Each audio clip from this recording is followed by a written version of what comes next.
उन्होंने कहा मौलाना कोई फायदा नहीं, तंत्र यंत्र इनके साथ है, ये जो चाहेंगे वही होगा। हमने कहा कि हर जमाने में फिरौन के साथ रब ने मूसा को भेजा है, हर जमाने में नमरूद के सामने में रब ने इब्राहिम को पैदा किया है, हर जमाने में अबू जहल के सामने मुआज़ एन मुअव्विज़ को रब ने भेजा है। इसीलिए अगर आप चाहते हो कि आज के इन जालिमों के सामने में अगर कोई हक बनकर रब्बे जुल जलाल अगर किसी ना किसी को जरूर भेजा है, बुज़दिल मत बनिए, अल्लाह की ज़ात पर भरोसा रखिए। आपकी शरीयत ने भी आपको बोलने की आज़ादी दी है और आपका भारत का संविधान भी आपको बोलने की आज़ादी देता है। आप जानकारी क्यों नहीं हासिल करते? आर्टिकल नंबर 19 में कहा गया all citizen shall have the right, Bharat के एक एक नागरिक को बोलने की आज़ादी है, एक एक इंसान को, एक एक हिंदुस्तानी को बोलने की आज़ादी है। और फिर भारत में 350 शरिया, 350 पर्सनल कानून है, जैसे मुस्लिम पर्सनल लॉ है, क्रिश्चियन पर्सनल लॉ है, यहूदी पर्सनल लॉ है, जोडाइज्म पर्सनल लॉ है। लेकिन यूसीसी यूनिफॉर्म सिविल कोड लाकर किसी पर्सनल लॉ को टच करने की कोशिश नहीं की गई, लेकिन सिर्फ इस्लामिक शरीयत, उनके अंदर जो 4 शादियां हैं, उनके अंदर तलाक की बातें हैं, उनके अंदर विरासत की जो बात कही गई, उनको बदलने की कोशिश की गई। आप कानूनी लड़ाई लड़ सकते, संविधान में लिखा है आर्टिकल नंबर 25 में कि freedom of conscience and free profession and practice propagation of the religion, हम धर्म की आज़ादी हमें भारत का संविधान देता है। हमने कहा आप बात क्यों नहीं करते गुरु उनसे जाकर? उन्होंने कहा कि मौलाना ये सब चीज़ें तो हमें कानूनी दाव पेच ज़्यादा मालूम नहीं है, जाएंगे हम लोग हाई कोर्ट पहुँचेंगे, हमारी सुस्ती और हमारी इलिटरेसी की वजह से ये लोग दंदना रहे हैं, वरना हम जिस मुल्क में रहते हैं, इस मुल्क के अंदर जो कानून है, इस मुल्क का जो मजहब है वो संविधान है, और संविधान हमें बोलने, मजहब पर आज़ादी, मजहब पर अमल करने की आज़ादी देता है। हमें ज़रूरत है कि उसको नॉलेज में लाकर आगे कार्रवाई की कोशिश करें हम, लेकिन नहीं करते हम लोग। क्यों? नॉलेज नहीं। अरे जो रुस्वा कौम है, जलील कौम है, वो ताकतवर हो गई।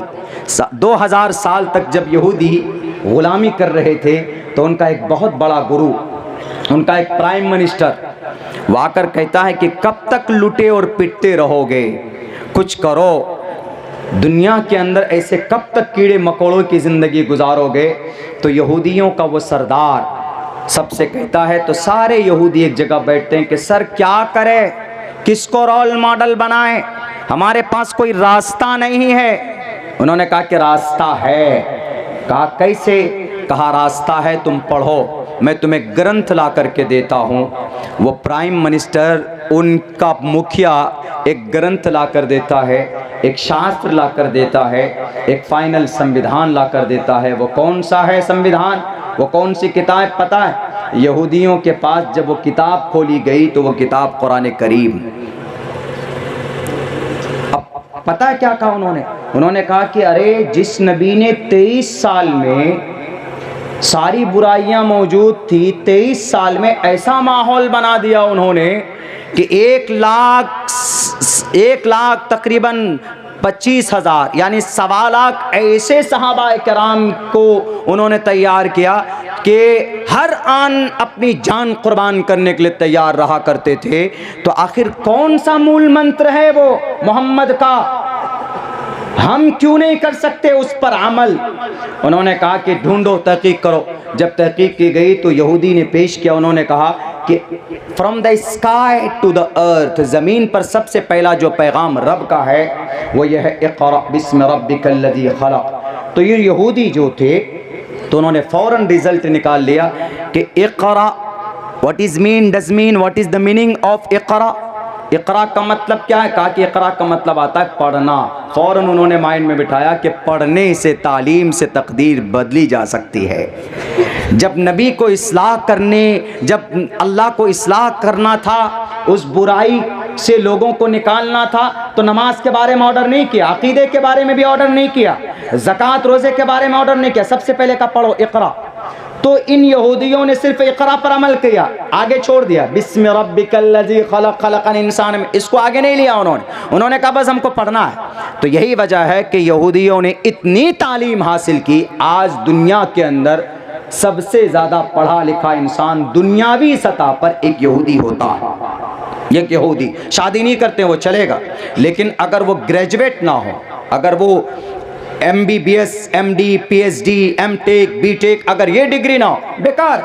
और जब आदमी तालीम हासिल करता है तो भले ही छोटा हो, ज़ात और बिरादरी का महान बन जाता है। पता है डॉक्टर भीमराव अंबेडकर का वाक़या मालूम है ना? जब इस देश को एक कानून संविधान बनाने की ज़रूरत थी तो पंडित जवाहरलाल नेहरू कहाँ पहुँचे? लंदन पहुँचे और वहाँ पर जाकर कहा वहाँ के चांसलर से कि I need a knowledgeful person, कि सर मुझे एक ऐसा आदमी दीजिए, हमारे देश को संविधान लिखना है, कानून लिखना है। उन्होंने कहा कि doctor Pandit Jawaharlal Nehru, why did you come here from the India? क्यों आए तुम इंडिया से? तुम्हारे भारत में एक महान इंसान है, बहुत ज़्यादा तालीम। डॉक्टर पंडित जी ने कहा कि कितनी तालीम होगी? डॉक्टर होगा, PhD किया हुआ होगा, MTech होगा, BTech होगा। उन्होंने कहा कि नहीं, 2-3 डिग्री नहीं है उस बंदे के पास, 1 नहीं, 2 नहीं, 3 नहीं, 4 नहीं, 5 नहीं। पंडित जवाहरलाल नेहरू वो आदमी 12 डिग्रियों का मालिक है, 12 डिग्री उसके पास है। जाओ का नाम क्या? डॉक्टर भीमराव अंबेडकर। डॉक्टर भीमराव अंबेडकर के पास आए, भारत को संविधान, खूबसूरत संविधान लिख करके दिया।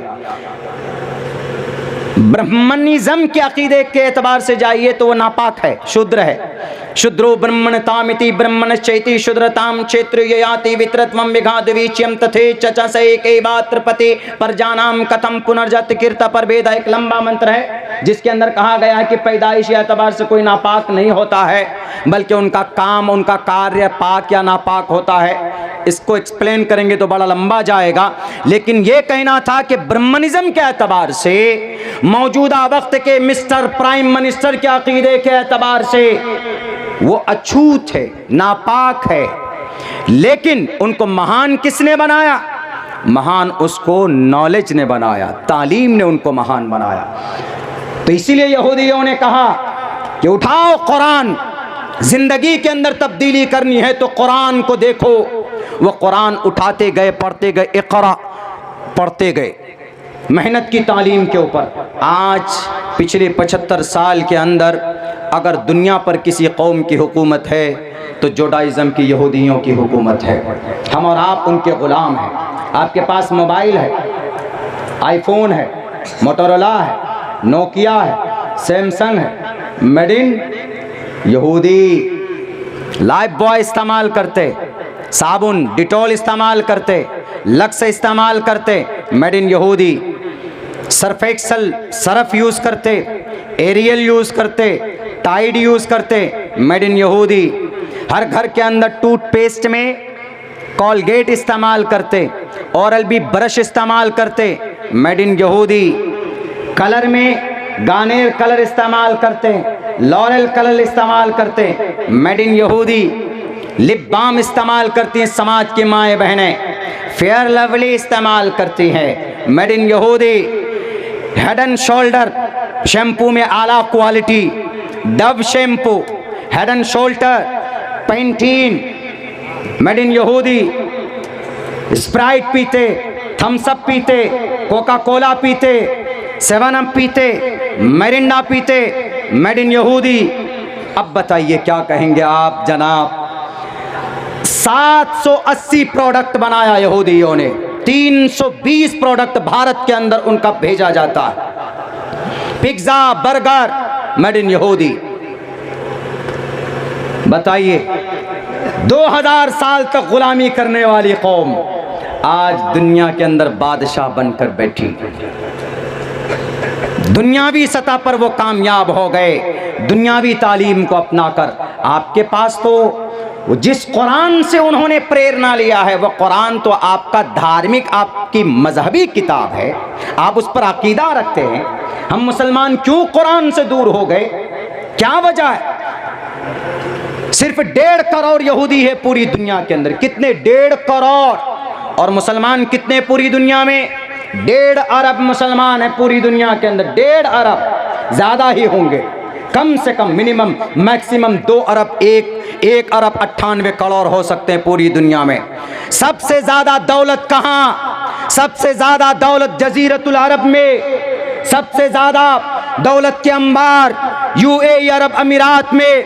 लेकिन अरब अमीरात का शेख गुलाम बना बैठा भारत के मिस्टर प्राइम मिनिस्टर का। 3200 लोगों का कातिल, जिनके लाशों के ऊपर कुर्सी डालकर बैठा हुआ। 770 करोड़ रुपए के अंदर यूनाइटेड अरब अमीरात के अंदर भव्य मंदिर का निर्माण करने वाला वो जजीरतुल अरब। आप कहेंगे कि मौलाना हम आलमी सतह के मुसलमानों का अमल भी गंदा हो चुका है, हमें कुरान से हमने रिश्ता तोड़ा, शरीयत से हमने अपना रिश्ता तोड़ा है, जिसकी वजह से अल्लाह ने इन जालिमों को मुसल्लत किया। याद रखिए, वो तो सिर्फ 5000 हमास के हाफिज कुरान है, जिनके बदौलत अल्लाह ने इसराइल को घुटने पर लाकर खड़ा किया। कुरान की ताकत के बदौलत अल्लाह तबारक व तआला ने इसराइल को उनकी औकात याद दिला दी। इसराइल कौन है? यहूदी। दुनिया की सबसे मजबूत डिफेंस सिस्टम इसराइल के पास, आयरन डोम इसराइल के पास है। यानी अगर कोई टारगेटेड मिसाइल छोड़ता है तो उस टारगेटेड मिसाइल को आसमान में नष्ट करने की सलाहियत इसराइल के अंदर है, अमेरिका में भी नहीं। लेकिन उनके इस आयरन डोम को भी अगर किसी ने नाकाम किया है तो वो 3000 हाफिज कुरान है गजा पट्टी में, जो हमास की गिरोह के अंदर है। आज भी कुरान में वो ताकत है, आज भी कुरान में वो ताकत है। कुरान से जुड़ो तो सही, कुरान की तिलावत तो करो तो सही।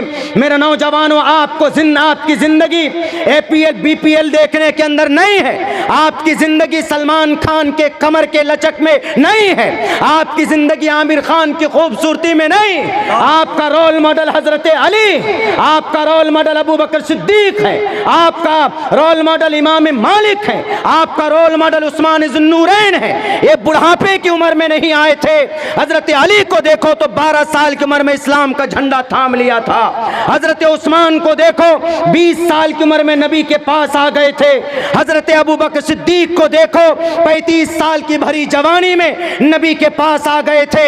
हजरत अब्दुल्ला इब्न अब्बास, तमाम मुफस्सिरीन का कलम अगर कहीं पर रुकता है, किसी इख्तिलाफी रिवायत अगर आ जाए, अगर इमाम अब्दुल्ला इब्न अब्बास की रिवायत आ जाए तो सारे इख्तिलाफात दूर हो जाते हैं। तफसीर का इमाम अब्दुल्ला इब्न अब्बास, उनकी उम्र कितनी थी? 15-16 साल की उम्र में तफसीर के इमाम बन गए थे। हजरत इमाम मालिक को देखो 17 साल की उम्र में मदीनतुल मुनव्वरा के चीफ जस्टिस बन गए थे। इस उम्मत के फिरौन, इस उम्मत का फिरौन अबू जहल का खात्मा अगर किसी ने किया है तो 13 साल 14 साल का दोनों जवान बच्चा मुआज़ इब्न मुअव्विज़। आज हमारा बच्चा हाथों में मोबाइल लेकर के परेशान हो जाता है। हमारे बच्चे कुछ नहीं बनाते, सिर्फ फेसबुक और सोशल मीडिया के अंदर में आईडी बनाते। नारे तकबीर, नारे तकबीर, उलमाए किराम, उलमाए देवबंद, हज़रत मौलाना अब्दुल्ला सालिम चतुर्वेदी, इनकलाब हिंदुस्तान।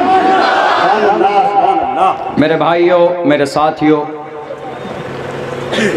आज जो हमारे मदारिस, मसाजिद, हमारे शरीयत को बदलने की जो बातें हो रही है, इसमें मेन जिम्मेदार हम मुसलमानों का अमल बद है, बुरे आमाल। इतने गुनाह बढ़ गए। हमारी एक मस्जिद शहीद की गई इस देश में। आप क्या समझते हैं कि ये मस्जिद सुप्रीम कोर्ट का ऑर्डर बाद में आया, अंदर खाने में बैठ कर के डीलिंग हुई है बाज़ाब्ता। मस्जिद अक्सा 1967 से यहूदियों के कब्ज़े में। मस्जिद अक्सा जिसकी बरकत और जिसकी फ़जीलत कुरान करीम में सुब्हानल्लज़ी असरा बिअब्दिही लैलन मिनल मस्जिदिल हराम इलल मस्जिदिल अक्सा अल्लज़ी बारकना हौलहु लिनुरियहु मिन आयातिना। मस्जिद कुर्तबा कलीसा में बदल दिया गया उसको। चौथी मस्जिद भारत के अंदर बिल्कुल दहलीज पर है, एक कोना उसका अलाउ कर दिया गया है कि भाई उसके अंदर बुत परस्ती की जा सकती है। ज़हरल फसाद फिल बर्रि वल बहरि बिमा कसबत ऐदिन नास, हमारे अमल बद की वजह से यहूदी जो ताकतवर बने हैं वो 3 बातें हमसे चुरा ली। एक तो ये तालीम, उन्होंने लफ्ज़ इक़रा से लिया, इस पर बहुत मेहनत की तो टेक्नोलॉजी में आगे बढ़ गए। दूसरी चीज़ पता क्या ली उन्होंने? दूसरी चीज़ नबी की ज़िंदगी के लिए, दूसरी चीज़ अल्लाह के नबी की ज़िंदगी में क्या थी महत्व। 15 साल से लेकर नबूवत तक अल्लाह के नबी क्या करते थे? तिजारत करते थे कि नहीं करते थे? हमारे जवानों के पास 50,000 रुपये हो जाए तो मशवरा करते, मुजाहिद साहब ज़रा बताइए तो किस फ़ोन का वो सेल्फ़ी लेने वाला कैमरा बढ़िया आता है। 50,000 रुपये आ गए मेरे पास, मोबाइल लेना। यहूदी बच्चा कभी भी ऐसा नहीं करता। अगर उसके पास 50,000 रुपये होते तो वो इस फिक्र में होते कि 50,000 को 50 लाख कैसे बनाए। आपके पास 1 लाख रुपए होता है तो भैया चलो खपाची खरीदने के लिए रेट ऑफ इंटरेस्ट पूछते हैं, भैया किस्ती में कितनी 1 लाख जमा कर रहा हूँ, कितने की लोन भरनी पड़ेगी, ये सोचते हैं। कंगाल हो जाते हैं आप। 15 साल की उम्र से लेकर अल्लाह के नबी ने 40 साल की उम्र तक तिजारत की कि नहीं की बताइए। और इस तिजारत को किसने अपनाया? यहूदियों ने 780 प्रोडक्ट बनाकर दुनिया को अपने कब्जे में ले लिया। देख लीजिए, सारी चीज़ें हमारी है, कॉपी कौन कर रहा है? यहूदी कर रहा है। मुफ्ती सईद अहमद साहब पालनपुरी रहमतुल्लाहि अलैह मेरे शेख मोहतरम, और यहाँ पर बहुत सारे उलमा के शेख होंगे जिन्होंने बुखारी उनसे पढ़ी, बुखारी से पहले तिरमिज़ी उनसे पढ़ी होगी। वो फरमाते थे कि अगर कोई काफिर या मुशरिक किसी सुन्नत पर अमल करता है दुनिया में, तो उसको दुनिया में उस पर अमल करने की वजह से उसको उसका रिज़ल्ट अल्लाह ज़रूर उसको देता है। सवाब अलग बात है कि कल क़यामत में मैदान हश्र में उसको ना मिले मरने के बाद, क्यों? उसके लिए ईमान शर्त है। लेकिन उसका अच्छा रिज़ल्ट कभी कभी अल्लाह दुनिया में अमल करने की वजह से दे देते हैं। हमारे भारत में देख लीजिए, आरएसएस है, यूनिटी है कि नहीं? आरएसएस में कितनी तंजीम, कितने फरीक हैं? एक भी नहीं।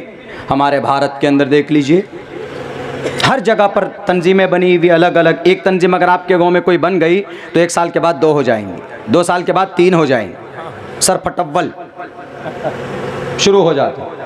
हालांकि इत्तिहाद का पैगाम अल्लाह के नबी की ज़िंदगी का हिस्सा, कुरान का फरमान। तो बहरक है, ये दूसरी चीज़ ली। तीसरी चीज़ क्या ली उन्होंने, यहूदियों ने अल्लाह के नबी की ज़िंदगी से? ये यूनिटी, इत्तिहाद। 38 तंजीमें हैं यहूदियों की, तालीम पर, सोशल काम पर, जस्टिस पर, एजुकेशन पर, मज़हब पर वो लोग पैसा खर्चा करते हैं। अपने धर्म पर भी पैसा खर्चा करते हैं और धर्म को फैलाने पर वो लोग जोर नहीं देते। अगर आप जाएंगे कि I want to convert my religion into the Judaism, मैं यहूदी बनना चाहता हूँ, यहूदी कहेगा निकल जाए यहाँ से वरना पिटाई हो। अगर ज़्यादा पीछे पड़ जाएंगे तो आपको चिकन मटन खिला देंगे कि भैया जाइए, हम यहूदी नहीं बनाते। वो धर्म पर मेहनत नहीं करते। लेकिन यूनिटी, एजुकेशन, तिजारत, इत्तिहाद, और ये किन की ज़िंदगी का हिस्सा है? जनाब मोहम्मद रसूलुल्लाह सल्लल्लाहु अलैहि वसल्लम की ज़िंदगी का हिस्सा। मेरे भाइयों, वक्त मेरे पास तो नहीं है, वरना बहुत ज़्यादा वक्त होता तो मैं करता, लेकिन समझिए कि मुझसे बहुत बड़ी हस्तियाँ यहाँ मौजूद है। मैं तो तालिब इल्म हूँ, अपनी ज़ुबान की इस्लाह की गर्ज से मैं बोल रहा हूँ। यहाँ तो अकाबिरीन बैठे हुए हैं, गोया इनके सामने मेरा कुछ बोलना, सूरज के सामने चिराग को आगे करना, उनको दिखाना है, लेकिन फिर भी कुछ बोल दे रहा हूँ। आखिर के अंदर एक बात बताने की कोशिश कर रहा हूँ। हम और आप दुआ कीजिए और अपने अमल को सुधारिए। अल्लाह तबारक व तआला दुआ और अमल के ज़रिए से ही, अमल के ज़रिए अमल मजबूत कीजिए और निडर बनकर मैदान में निकल जाइए। इंशाअल्लाह तबारक व तआला अल्लाह आपकी मदद करेगा। और किसी पर एतमाद मत करिए कि नहीं ये जज़ीरतुल अरब वाले आ जाएंगे, तुर्की आ जाएगा, ये ईरान फ्रांस के लोग आएंगे। सबसे ज़्यादा यहूदी और डिसबिलीवर पैगन से हाथ मिलाने वाले यही जज़ीरतुल अरब वाले हैं। जज़ीरतुल अरब में 10 मुल्क है। बहरीन है, ओमान है, कतर है, यूनाइटेड अरब अमीरात। यूनाइटेड अरब अमीरात ने पता क्या दावा किया? अगर पूरी दुनिया को 10 दिन तक बिठाकर मुझे खिलाना पड़े, मैं खिलाने के लिए तैयार हूं। मेरे पास इतनी दौलत है। दौलत कौन सी है? पेट्रोल, डीजल, सोना, चांदी, सीएनजी गैस, मट्टी का तेल, ये सारी चीजें जमीन से निकलती। कहां पर? जजीरतुल अरब में। अमेरिका के पास इतनी दौलत नहीं, इसराइल के पास इतनी दौलत नहीं जितनी जजीरतुल अरब के पास है। अल्लाह के नबी के सदक़े में इनको इतना मालदार बनाया। लेकिन सबसे ज़्यादा आराम परस्त अगर कोई है तो इन जजीरतुल अरब के बाज़ वो बादशाह है जिनके वो कारनामे हैं कि जिनको कभी भी भुलाया नहीं जा सकता। इनसे रब कल क़यामत में पूछेगा, सवाल करेगा।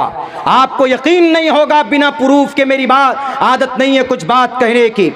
यूनाइटेड अरब अमीरात का सदर बादशाह मोहम्मद बिन ज़ैद अल नहयानी, यूनाइटेड अरब अमीरात जिसमें शहर दुबई है, दुनिया का सबसे स्काई स्कीपर का शहर जिसको कहा जाता है, मतलब आसमान को छूने वाली बिल्डिंग बनाने वाला कोई मुल्क है तो उसको यूनाइटेड अरब अमीरात कहते हैं। उससे ज़्यादा ऊंची बिल्डिंगें किसी ने आज तक नहीं बनाई। उसका जो शेख है और दुनिया की सबसे कीमती शहर अबू धाबी है। यूनाइटेड अरब अमीरात की राजधानी, कैपिटल ऑफ यूनाइटेड अरब अमीरात, उस राजधानी के अंदर 27 एकड़ ज़मीन फ्री में mister prime minister mister Modi को वहाँ के शेख ने, मोहम्मद बिन ज़ैद अल नहयानी ने फ्री में गिफ्ट की। जा लीजिए मोदी जी। क्यों? आप कहेंगे कि यूनिवर्सिटी बनाने के लिए, मदरसा बनाने के लिए नहीं, बुत परस्ती के लिए, मंदिर बनाने के लिए सन 2018 और 19 में वो ज़मीन दी थी फ्री में। तब मैंने आवाज़ बुलंद की थी तो इस देश के हमारे अहले हदीस मकतबे फ़िक्र के भाई, हमारे शेर शाहवादी बिरादरी के लोगों ने कहा कि अब्दुल्ला झूठ बोलता है, इनके खिलाफ बाइकाट करो। पर्चे निकाले गए थे, आज कहाँ गए तुम्हारे पर्चे? निकालो।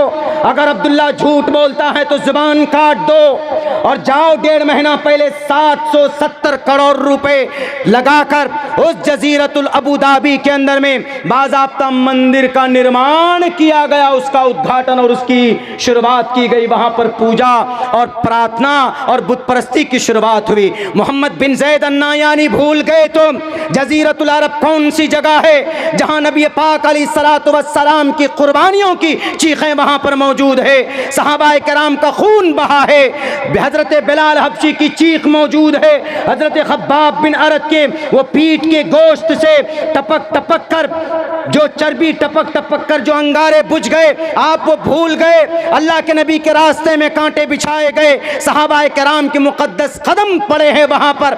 आओ जाल हक व ज़ाक़ल बातिल, अल्लाह के नबी पढ़ पढ़ कर एक एक बुत का सफाया किया था।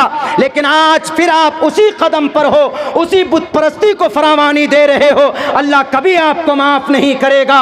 इन्हीं आमाले बद की वजह से अल्लाह तबारक व तआला ने इन जालिमों को मुसल्लत किया है पूरी दुनिया के अंदर। इसीलिए अपने अमल को सुधारने की ज़रूरत है। अगर आपका अमल अच्छा होगा, ज़मीन पर अमल अच्छा होगा और ज़ुबान के अंदर ताकत होगी और आपका रिश्ता अल्लाह से मजबूत होगा तो इंशाअल्लाह ज़मीन पर आप दुआ करेंगे, अल्लाह तबारक व तआला आसमान पर आपकी दुआ को कबूल फरमाएगा। मेरे नौजवान साथियों, खुसूसन आप लोगों से दरख्वास्त करता हूँ, मैं मेरे पास बहुत कम वक्त है दोस्तों, मुझे 5 घंटे की जर्नी करके यहाँ से जाना और फिर मुझे ट्रेन पकड़नी है। मैं यकीनन दिल से बहुत ज़्यादा मैं दुखी हूँ कि मैं आपको मुकम्मल वक्त नहीं दे सका।